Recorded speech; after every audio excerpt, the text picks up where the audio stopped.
Hi everybody, it's Katrina. Welcome to the Crafty Corner. We're going to make this rectangle box today. I looked for tutorials all over the place for this and I couldn't find any anywhere. So I decided to do it myself. So I've decided I'm going to use tattoos in this box for my decoration. And I started off with my ballerina slippers. Alright, and there you'll see I'm laying my tattoo down. I've sprayed it with water. And I'm just rubbing that water in. Then I'm going to take a paper towel and just dab some of that water out of that mold, because resin and molds with water in them are not friends. So make sure you get all the water out of the mold and let those tattoos dry completely. Alright, so I'm just dabbing those corners and making sure I get around those edges to get all that water out of that mold and off those tattoos.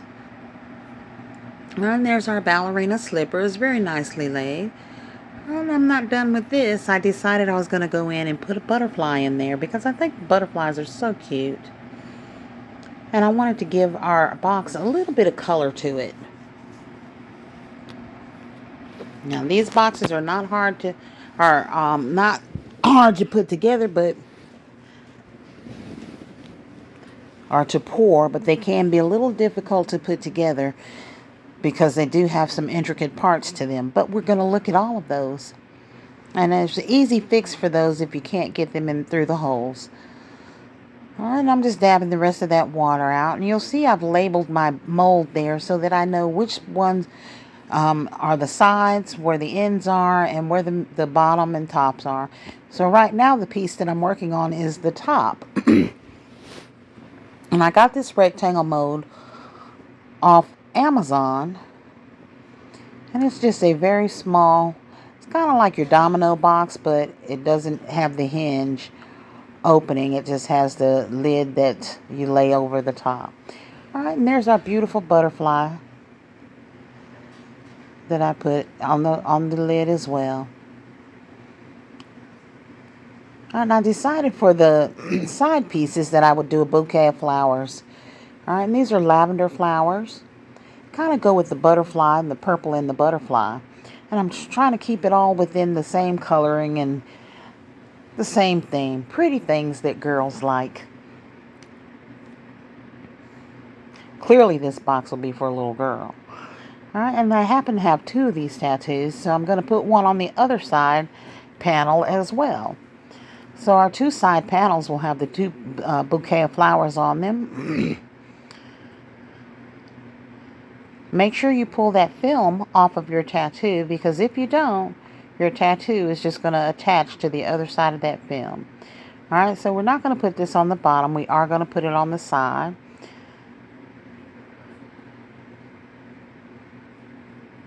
And on my paper there, I have areas of the mold that you need to pay particular attention to when filling the mold, because those areas and spaces need to be filled as well. Those are the attachments for your box, and if you don't fill those spaces, you won't be able to put your box together. I think that might be the reason why I haven't seen that many tutorials on this particular box. I did measure this box, and this box can hold 28 dominoes. Exactly, 28 dominoes. And I know there is a domino box out there that people are using for dominoes. And it too is nice. I do have that mold as well. And this one is just a little bit smaller.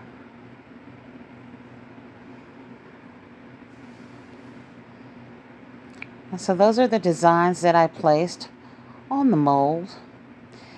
And I'm going to let this mold dry. If you notice, I put two butterflies on what are our end pieces. And those are the pieces that actually hold the mold together. Alright, so now I'm mixing up my resin, and I've put on my gloves and my mask. And that's why I'm doing a voiceover on this. I will place this box in my heater because it is a thin mold. And it can go in my heater on the racks. So what I've done is I've taken the mold and I've placed it on the racks, because you want to fill your mold while it's on the racks. Otherwise, you might spill all your resin when you try to pick your mold up to transfer it to your rack. And you don't want to do that.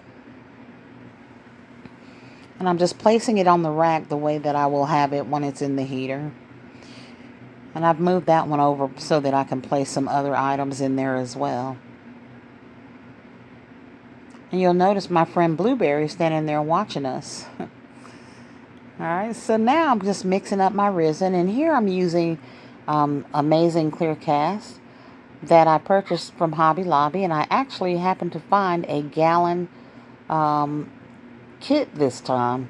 Usually Hobby Lobby doesn't have our gallon kits here. But I did find one this time and I bought it.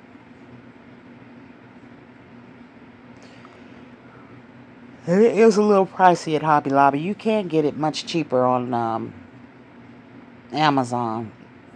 So I decided to go with white as my background color, just so we could pick up all these other colors.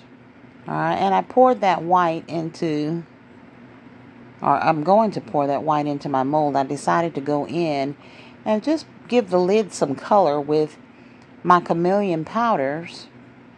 And I purchased these chameleon powders from Let's Resin. And they're very pretty. You'll notice that this goes on a blue-green.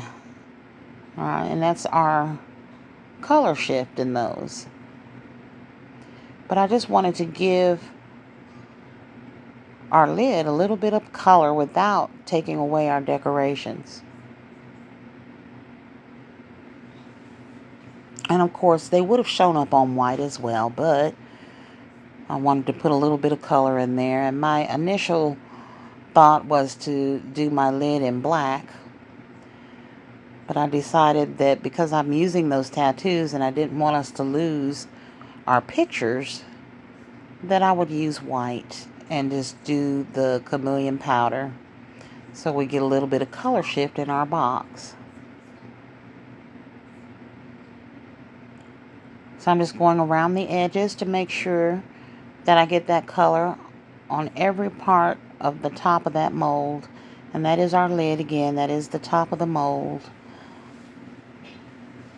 Once our box is complete, that piece will be on top. And I'm going back through the middle of the picture because I had extra powder there, and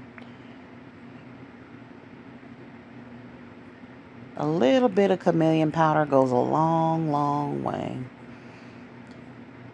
So after I've got that dusted, I go back down through the sides and the bottom and the cracks and the crevices. You know, you want to make sure you get the whole mold covered. Alright, and I noticed here that I had a little bit of powder not in some of those sides there. So I was just I went back around those sides again to make sure we get all of that covered. So if you happen to have purchased this particular mold and you don't know how to put it together, this tutorial is for you. Alright, so now I'm mixing my resin for my lid, because all that white that I poured was used on the box itself. So I poured this white resin on the lid. And this right here is about 40 milliliters of resin. The box itself took 80, or 85, I'm sorry. I initially made up, 90 milliliters of resin. Okay. So I'm going to place those in the heater there. Alright, when we come back, we'll be demolding. Alright, so we are back. And then demolding the box itself. The lid is not quite ready yet, and the box was a little bit on the bendy side when I took it out of the heater, but that's okay. It was in the heater for 2 hours at 141 degrees.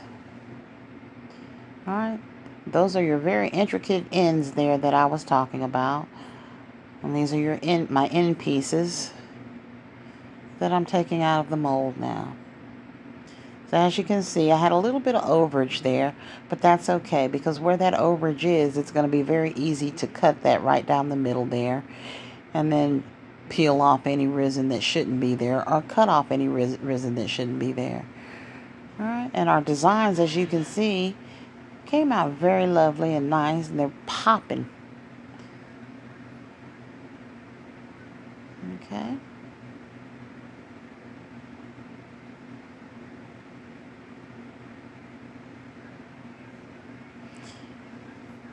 So I think those turned out very nice, except for a little bit of overage there. But,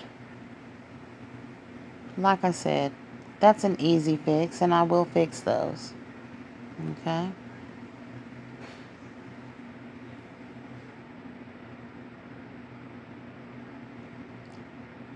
So what I'm showing you now are those end pieces that you want to make sure you pour, because that is how you connect the box together. Okay, and that is the bottom of our box there, our two side pieces, and then of course our end pieces. Alright, if you don't have those pieces just like this, you won't be able to put your box together. Now, there's the one end piece that I've popped in the end there. And what I've done is, after I've popped those end pieces in, I go in with super glue. And that's just to hold it in place where it's supposed to be.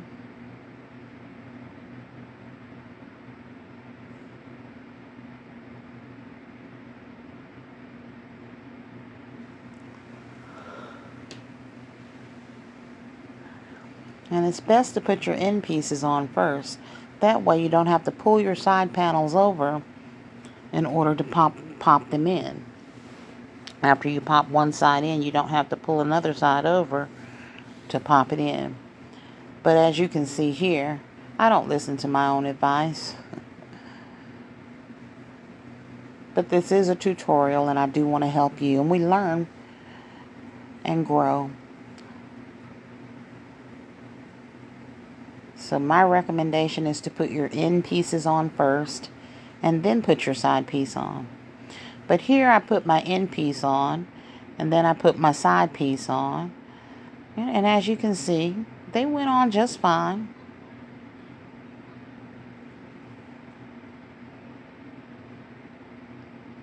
But it is much, much easier if you go ahead and put your end pieces on. Because you see the two ends at the top where the end piece has not been applied yet. I had to pull those apart. See that? In order to get that end piece in there, because it slides into the sides.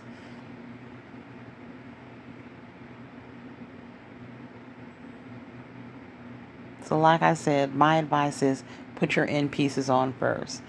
Alright, there we have our box all clicked together. I went around the box with the super glue to help hold it in place, because I don't want the box to come apart, and it can easily just click apart. So make sure you use some reinforcements, some glue.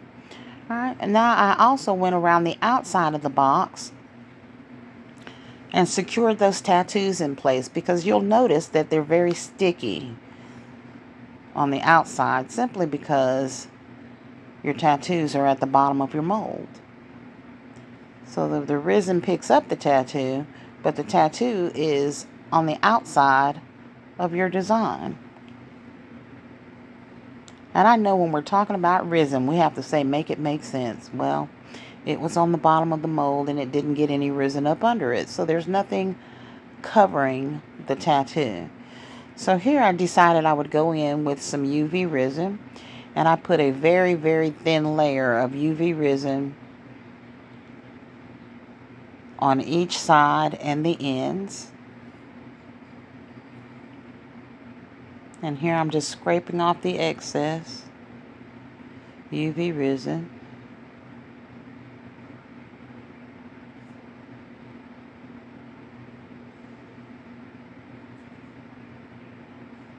But what the goal is here is to give our tattoo a little covering so that it doesn't get scratched off.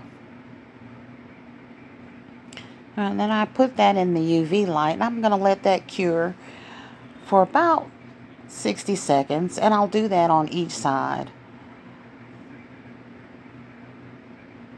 and the bottom, because we do have a design on the bottom.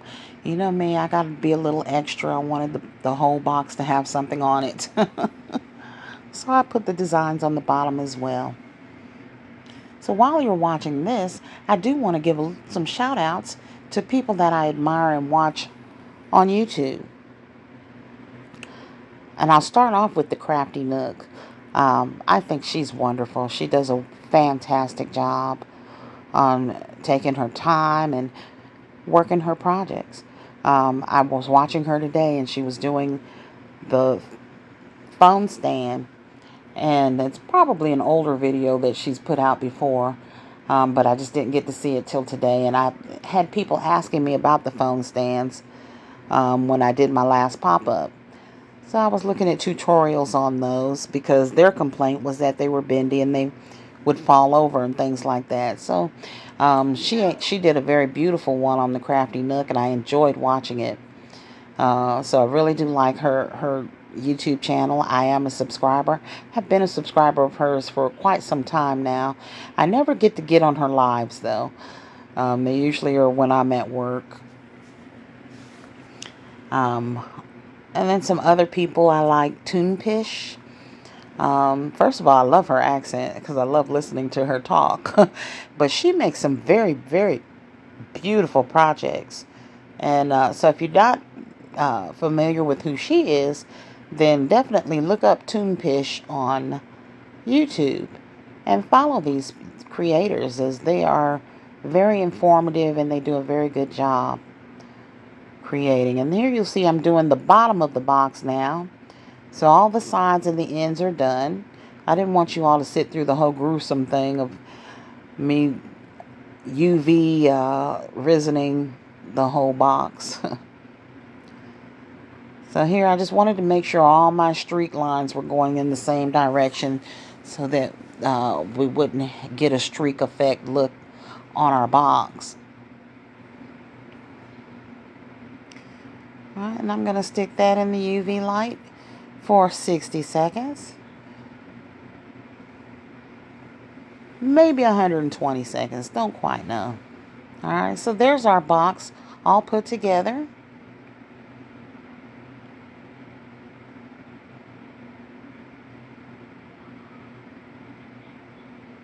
Alright, and the only thing left is our lid. Our lid is not ready yet, because after those 2 hours were done, I had to pour the last layer so that we could fill it up to the rim, because it needed 40 more cc. So it took a total of 80 for the lid, 90 for all of the other pieces. Alright, so I demolded our lid, and there's the top layer that I poured. And I got these little shavings that are on my table there from the other portions that I cut off of the actual box.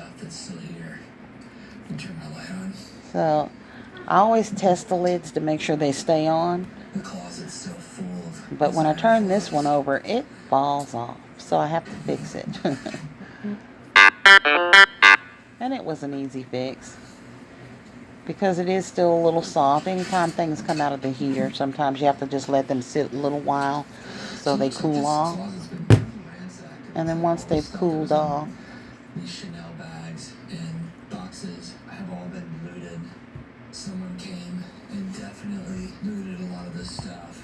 And they're not bendy anymore, you can place them back in place. However, I did place the lid back on there so that you all can see what our box looks like.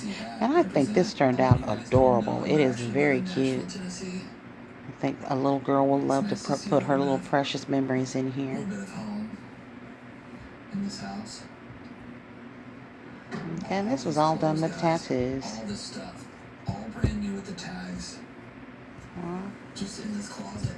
So what I'll do now is I will remove the lid and let it sit This is wild. so that we can Holy cow, look at this. let it finish curing and harden up. All And you don't want to leave the lid on top of your item to do that, because if you do, you risk the possibility of it being stuck eternally there forever.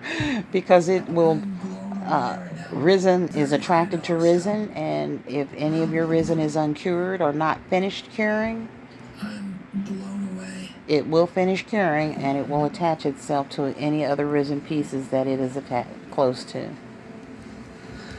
Okay. Looks like we found all of. So I'm very happy with this box and how it turned out.